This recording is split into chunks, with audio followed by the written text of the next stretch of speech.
Shattering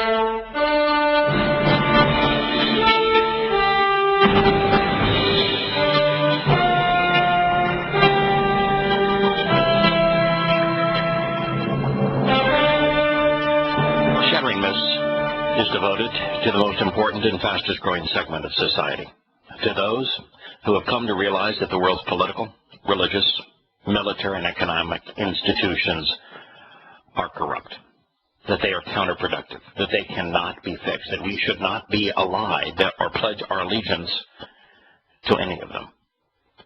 Our mission is to know who is working against our interests, to understand how and why they are doing so, because exposing and condemning such schemes, even if they are religious and patriotic schemes, isn't hateful, it's caring.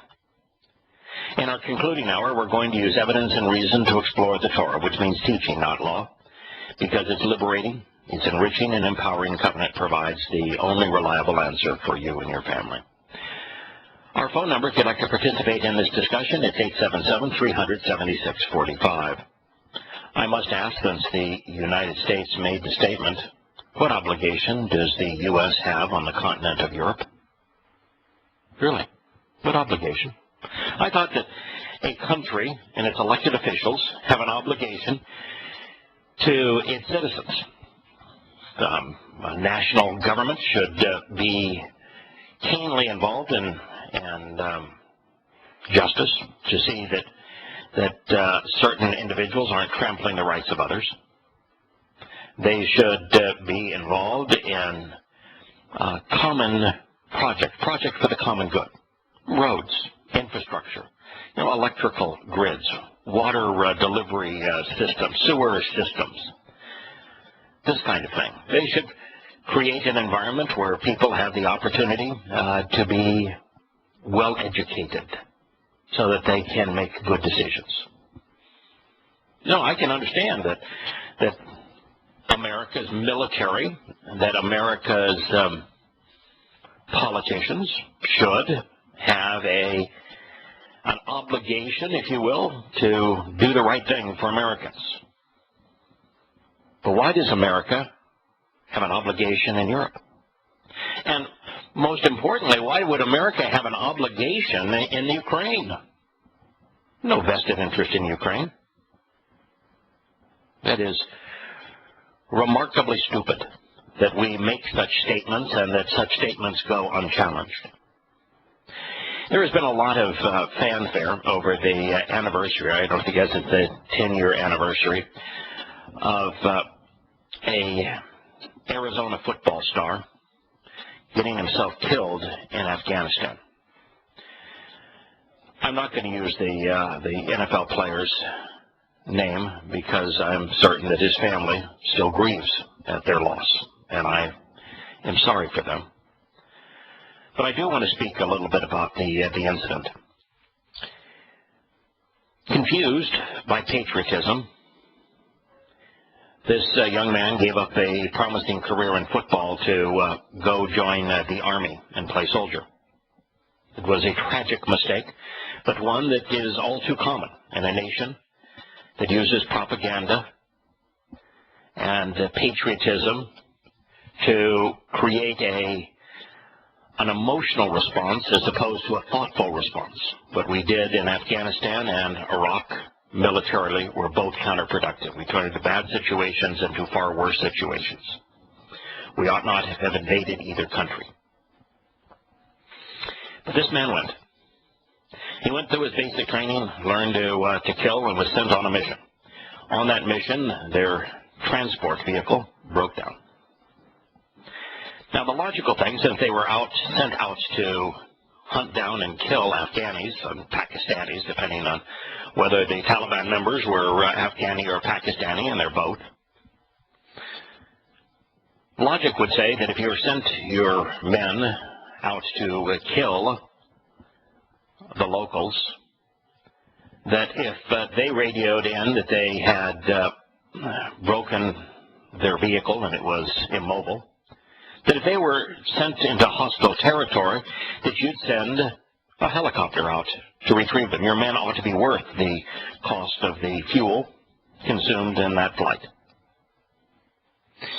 At at the very least, you'd send out a larger dispatch of soldiers in a more easily defensible caravan of vehicles to go retrieve them.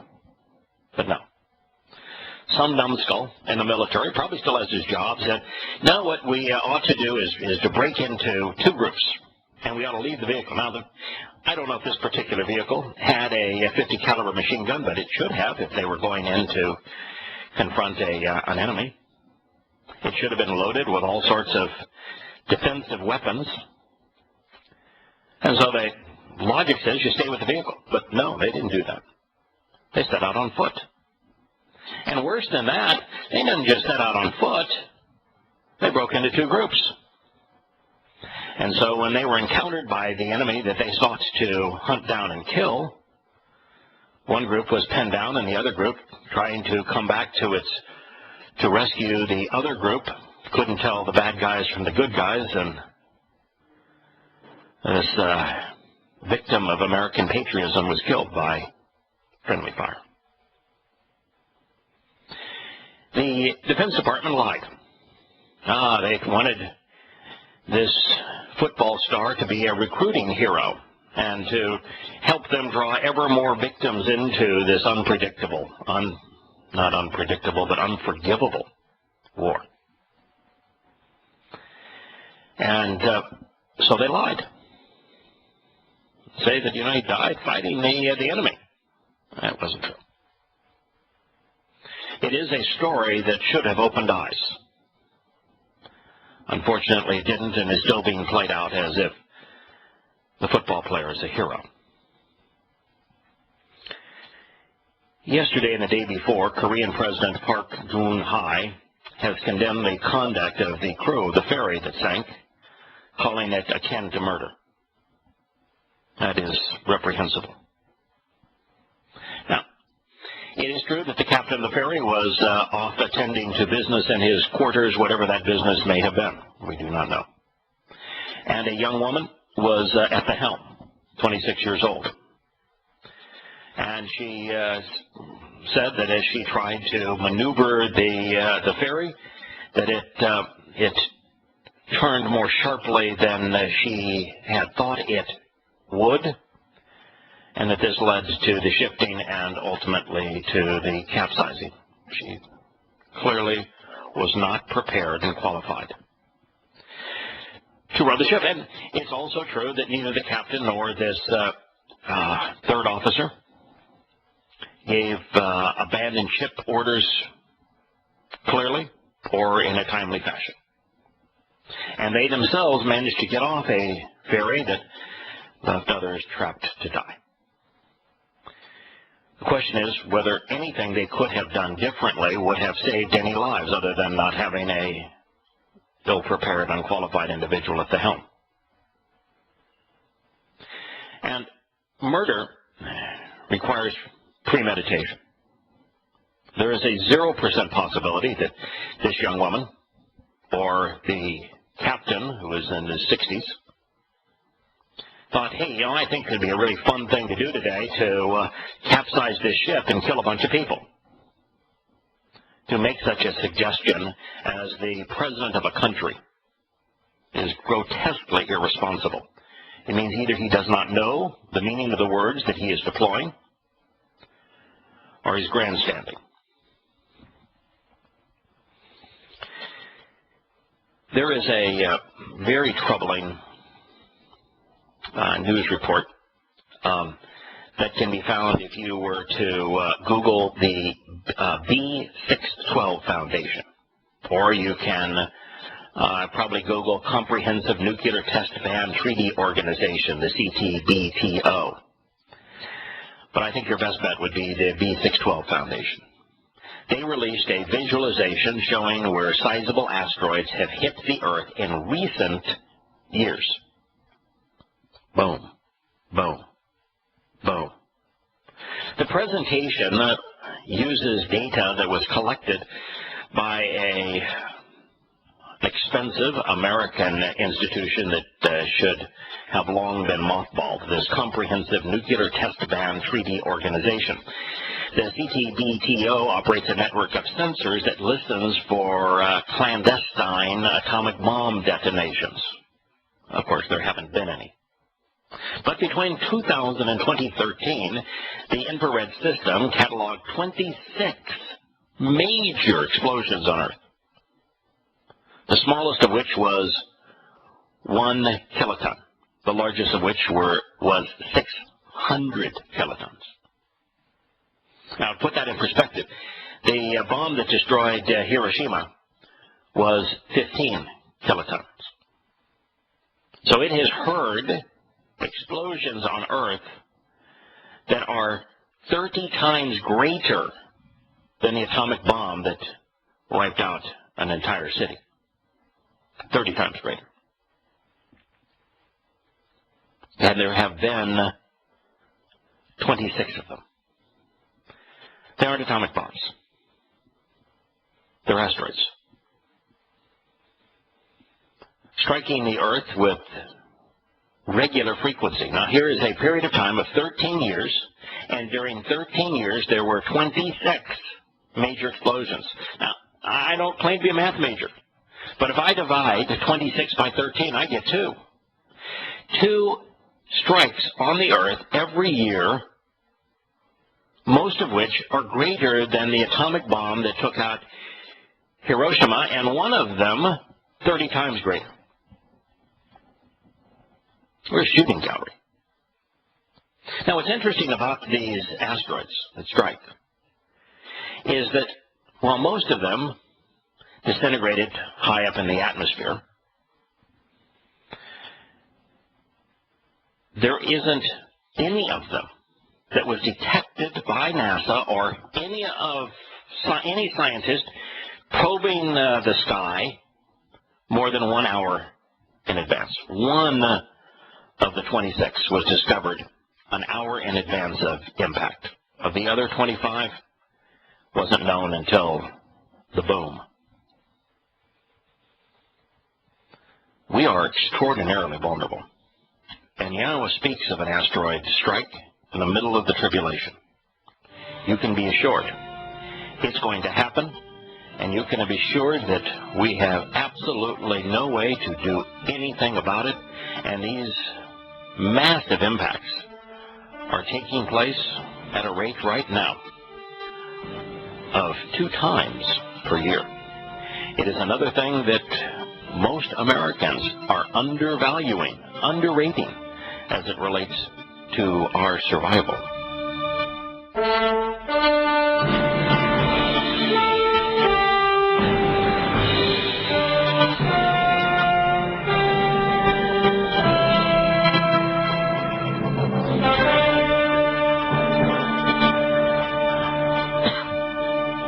Many times on this program, I've covered the onslaught in the Sudan, where the Arab and fundamentalist Muslim government in the Sudan preyed upon the Christian and animist population of the South, and over the course of about 15 years killed 2.5 million people.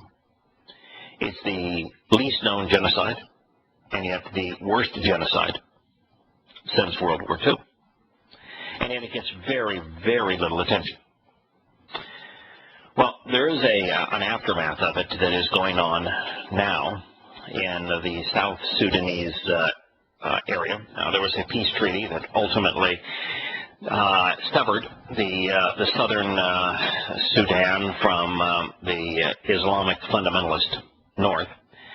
And while they gave the South Sudanese some oil fields, that agreement did not negotiate the transit fees, where all the pipelines run through the north to free water ports, and therefore the north just said, oh, well, we'll just charge you 100% of the profit that would be attributable to that oil.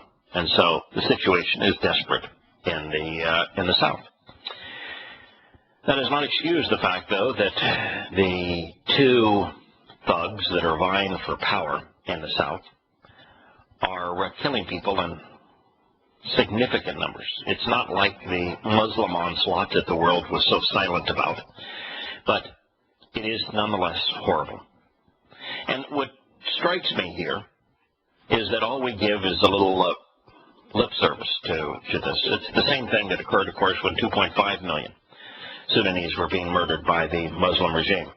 We provided occasional lip service, but that was it. And yet you look at the Ukraine and 70 people are killed, and we act as if the Ukraine is the state of Florida, and that we as Americans have this obligation to go finance them, arm them, defend them, and speak as if they were part of this country. And yet we don't do anything related to the Sudan. Suggests maybe that we're racist as a nation, that we care about white-skinned people, and we don't care much about black-skinned people. Might not be, maybe a different reason. I'm open to suggestions, but 2.5 million people died and you don't do diddly squat on their behalf. If we had invaded the Sudan versus Afghanistan and Iraq, the difference would have been, rather than making bad situations worse, there would have been no way to make the situation in the Sudan worse. And none. If we had taken out the Islamic regime in Khartoum, there is zero possibility that we could have made that situation worse. Just because of the magnitude of the genocide. But we didn't. This story says that the South Sudanese rebels seized a town last week, separating terrified residents by ethnicity before killing hundreds. This is a racial fight now. And ethnicity, there are Arab Muslims, and there are African Christians and animists. The animists outnumber the Christians by, I think, a fairly significant number. But this now, by ethnicity, I would assume, would be principally tribal. Residents sought shelter in churches and mosques and in hospitals where the rebels subsequently raided one after another. We believe that at least 400 people were killed in Bentiu in the past week, said Toby Lanzer of the United Nations. He's an official in the South Sudan. In one mosque alone, more than 200 civilians were reported killed and 400 others were wounded. Others broadcast hate messages declaring that certain ethnic groups should not stay in Bentiu, and even calling on men from one community to commit vengeful sexual violence, that means rape, against women from another community. This is typically the call of Islam. In this case, I don't think there is a religion in particular that is associated with one group versus the other, although this is a place where Islam and Christianity have been at war. At one hospital, newer men, newer does not new, N-A-W, but N-U-E-R men, women and children who refused to cheer for the rebels were killed, according to the United Nations. The newer N-U-E-R community backs rebel leader Riek Machar, while his rival, President Salva Kiir, is a Dinka.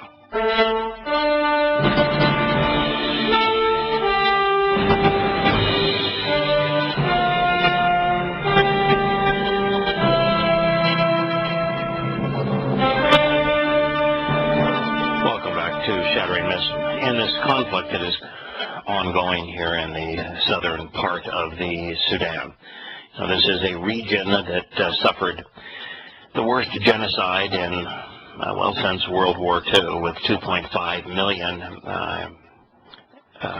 black African animists and Christians succumbing to the onslaught of fundamentalist Arab terrorists, while the world did nothing but occasionally flap its lips. Is now continuing, but in at a lesser pace, and it is a battle between the tribe of Nuer, N-U-E-R, and the tribe of Dinka, D-I-N-K-A. The Dinka is the largest ethnic minority in the southern Sudan. They represent about a third, in fact, slightly over a third of the population. The Nuer represent about 16%, or they're half the numbers of the Dinka.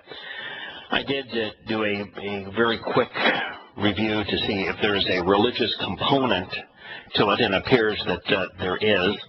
The Dinka were almost universally animist. They believe that the spirits of trees and rocks and stones and streams, you name it, the sky, spoke to people. So they're animists in the sense that they worshipped Mother Nature. They, to some degree, were converted to Christianity, but their variation of Christianity is sort of like the Christianity in South America, where it's an equal blend of tribal paganism and some aspects of Christianity, which is really just an amalgamation of the Babylonian pagan religion of the past.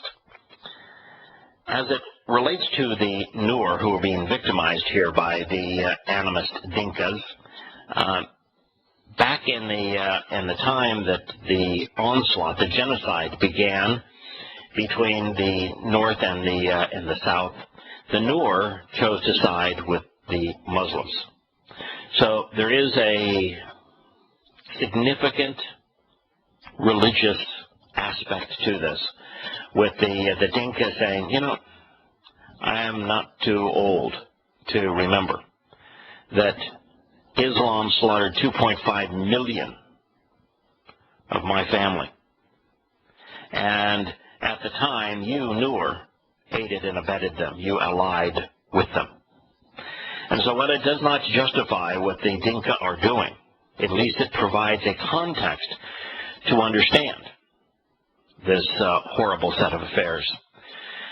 Oh, Glenn, so why do you think that the United States seems so preoccupied with 70 dead people in the Ukraine and didn't seem to care when 2.5 million Africans were dying at the hands of Islamic militants in the Sudan? They're black people half a world away who don't speak English. That's simple. Aren't the Ukrainians half a world away and they don't speak English? But they're white. Yeah, so your view is that we are racist. Our leadership is racist. One element. But we have a president of the United States who is a black man who is focusing all of his energy on trying to start a war with the Russians over the Ukraine, while he provides lip service to what's happening in the Sudan. Certainly, he's not racist. Actually, he is a racist. He was brought up by Reverend Wright, who was a racist, a African Christian, an African American Christian who preached against whites.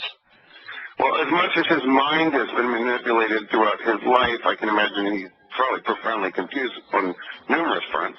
But some would accuse him of being an Oreo, and others would just accuse him of being just manipulated and manipulative, to the extremes.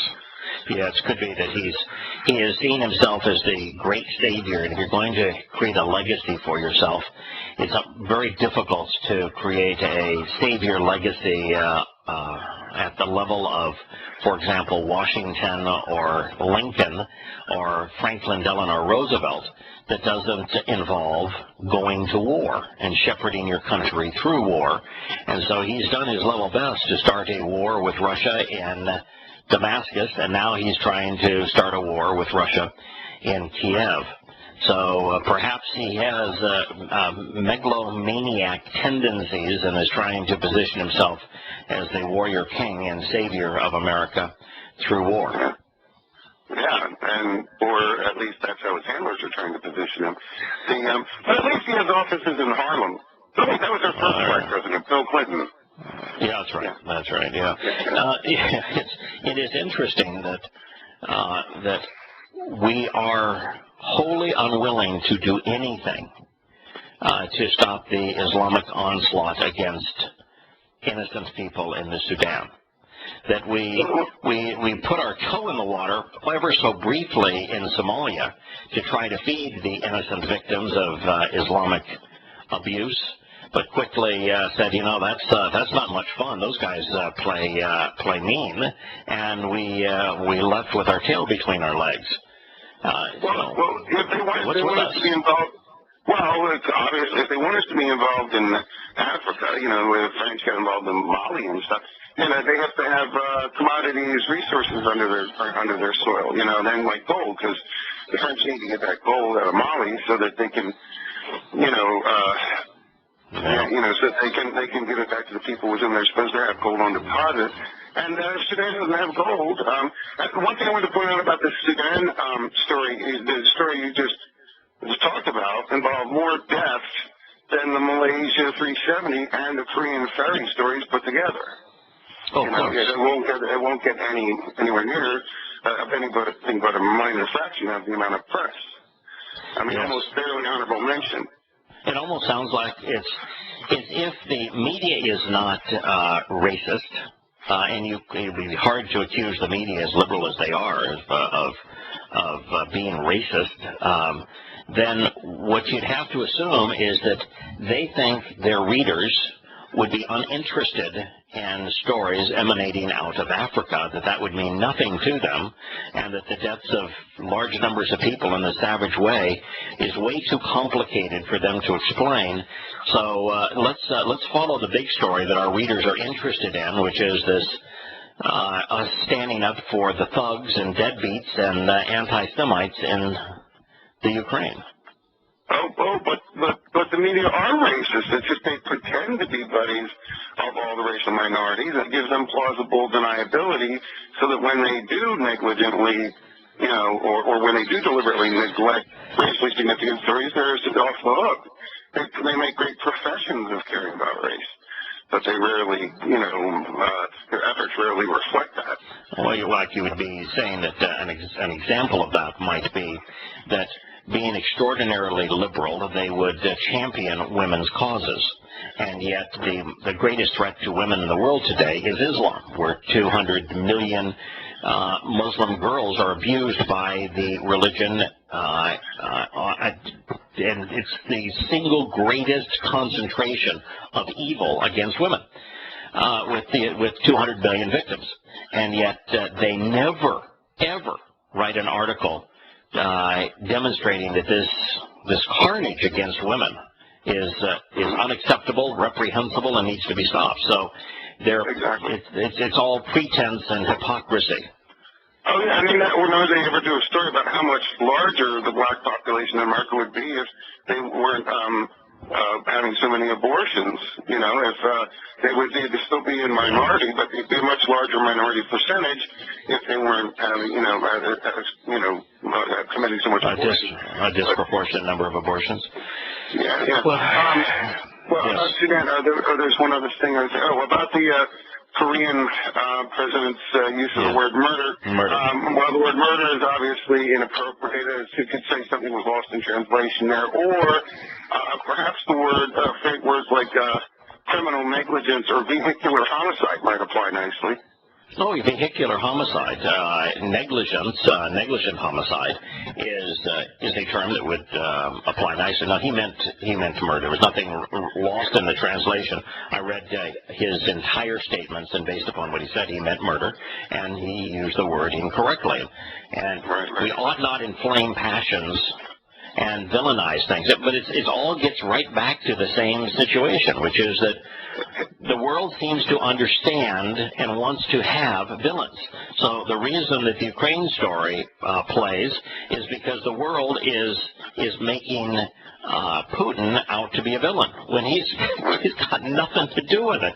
And in this case, you don't want to blame the technology, you don't want to blame the currents, you don't want to blame the cold water, you don't want to blame the the survival systems on the ferry, it's just easy to have a villain. So let's name the captain as the villain. The woman's name has only appeared once. You'll never read her name again. But who was actually at the helm. So let's just blame the captain. Yes. Yeah, dude. Oh no, you mean the one the Korean ferry thing? Yeah. Well, that's Hazelwood and Prince William Sound and Exxon Valdez all over again. You know, and I want to point this out about the dumbing down of professionals and stuff. Airplane pilots who don't know how to land airplanes. Right. You know, ship captains who flip ships over to ram them into things. Even U.S. Navy ships have struck other vessels in recent years. Right. Yeah, we don't seem to realize that preparation matters. And I think we're so accustomed to simulators and video games that all you have to do is reboot or play the game again, and everybody is alive, and you just go on with your game. In life, you can't reboot. There's a lot of issues in life where there is no mulligan. There's no I want a do-over. There's no cheat of the system. And we are sending way too many people out impaired in terms of their inability to exercise good judgment and make good decisions. And what we're witnessing in the way that we're dealing with the Sudan versus the way we're dealing with the Ukraine is fundamental to this problem. We're not exercising good judgment. Yes, it's amazing, and that coupled with just blatant narcissism, like what kind of money can I make in this business? You know, and like what I do in nursing. You know, when nursing, began to emerge as a stable job with a decent income, it drew a lot more people who didn't have a sense of vocation. Correct. Yes, right now it's one of the better jobs in terms of both pay and the fact that there are more openings than there are people to perform the job.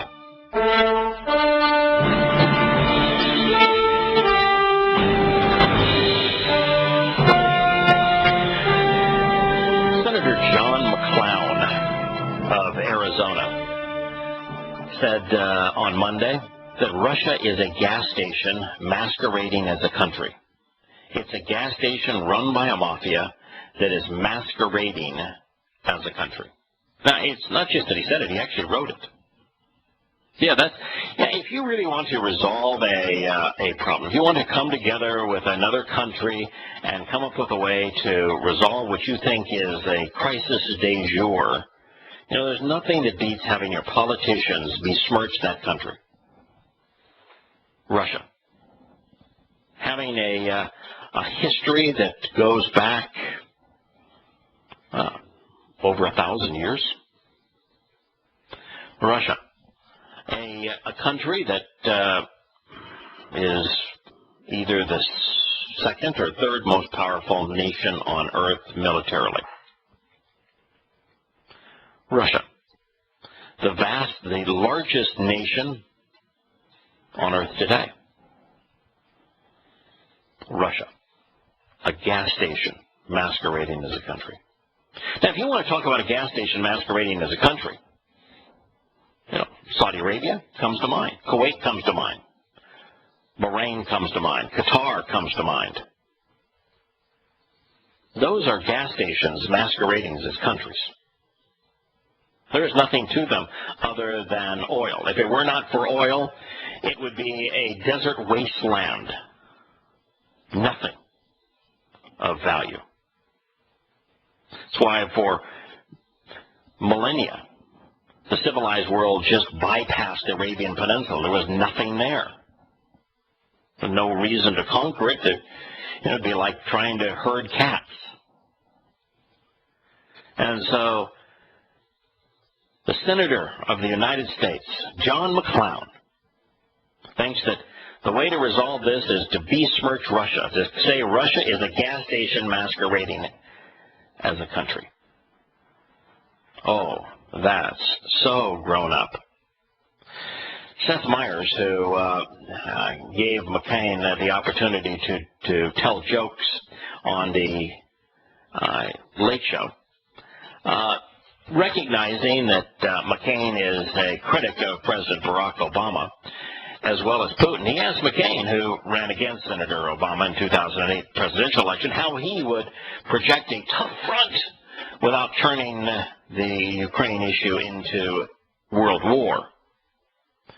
How do you project this idea of toughness, John, without being willing to go to war or have some sort of armed conflict, which seems like something no one should want, Myers said. That I'd be giving them some weapons with to defend themselves, McCain said, referring to the interim Ukrainian government's military. Yeah, that's what McCain wants to do and did. And Syria, how'd that turn out, John? 200,000 dead and counting. Ultimately, it'll be millions dead. Yeah, nothing says peace more than weapons. You want to have peace? You want to resolve an issue? Provide one side with weapons while the other side has to combat those weapons. It's no wonder we are lost as a country. He also cited other measures, giving them money to help get their economy back on track. How does giving somebody money get their economy back on track? Doesn't it just simply make them more indulgent, more dependent? Didn't John do his math and realize that no one has ever loaned the Ukraine money that got their money back and never got their economy on track? It just caused them to welch on one deal after another? Didn't John realize that when you give weapons to the Ukraine, the Ukrainians steal them for themselves? They find a way to not skim the normal skimming. Normal skimming in politics and the military-industrial complex is about 5%. No, the Ukrainians have developed this to the point where they skim, according to the Ukrainians, 80%. What good is that going to do, John? Well, John's voice evidently resonates in the White House because today the Ukraine's acting president, and mind you, there's no government in Ukraine, it's an acting president, has ordered the relaunch of military operations against the pro-Russian militants in the east after 2 men and 1 local policeman were tortured to death. All right, so they kidnap and kill police in Kiev, and that's A-okay, because now they're acting like presidents. But their opponents killed 2 individuals, and they don't even know who killed them. And that means that we should send the military after them. Make sense to you?